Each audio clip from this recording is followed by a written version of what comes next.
நம்ம ப்ளே கிரவுண்டுக்கு வந்தாச்சு. இந்த இடம் தான் நம்ம ப்ளே கிரவுண்டு. இந்த பிளாக் ஃபுல்லாக ஃபுட்பால் பிளாக். அது மட்டும் இந்த பிளாக் கிரிக்கெட் பிளாக் யூஸ் பண்ணுவோம். ஏன்னா நான் அடித்தா 6 இங்கே ஃபுல்லாக போகும், அங்கே வரைக்கும் போகும். நான் அடித்தா ஒரு நாள் வேணால் கிரிக்கெட் மேட்ச்சு சும்மா நானே போட்டு நானே அடிச்சு காமிக்கிறேன். என் ஃப்ரெண்டை மட்டும் கேமராமேனாக போடுவோம். அவன் இப்போ வெளியே போயிருக்கான், அதனால தான் இப்போ அவன் கேமராமேனாக வரலாம், நானே கேமராமேனாக வரேன். இது நம்ம வீடு எல்லாரும் தெரியும். இது எங்கள் அக்கா வீடு, ஒழுங்காக காமிக்கிறோம்.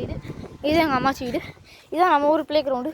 இப்போ நாங்கள் விளையாண்டு முடிச்சு போகிற சொன்னீங்களேன், இந்த மாதிரி மண்ணாக இருக்கா, இந்த இடத்துக்கு நேராக வருவோம். இந்த மாதிரி ஒரு கல் எடுப்போம், கீழே போட்டு இப்படி உடைப்போம். உடையலையா திரும்ப எடுப்போம், போட்டு இப்படி உடைப்போம். இதுதான் எங்களுக்கு போர் அடிச்சுன்னா. ஏன்னா இந்த இடம் ஃபுல்லாக நாங்கள் தான் இப்படி நாஸ்தி பண்ணோம். என்னைக்குன்னு கேட்குறீங்க, ஒரு நாளுக்கு முன்னாடி. இதோட மெயின் பிக்சர் ஒன்று இருக்குது, அதுக்கு முன்னாடி எல்லா சைட்லேருந்தும் வரலாம். என்னடா ஓகே, இது ஒரு இடம்.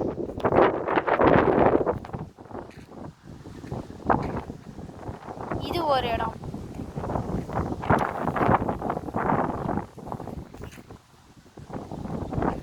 இது ஒரு இடம்.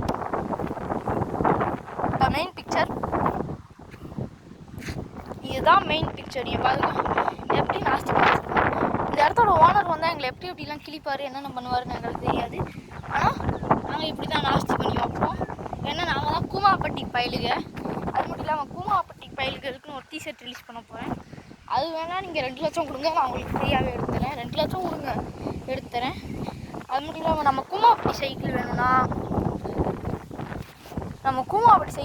கீழே ஐயோ வீடியோ முடிய போதே, அதனால நம்ம பார்ட் 4ல் பார்க்கலாம். மற்றதெல்லாம் பார்ட் 3யோட எண்டிங். பார்ட் 4ல் பார்க்கலாம் மற்றதெல்லாம். Stay back Koomapatti.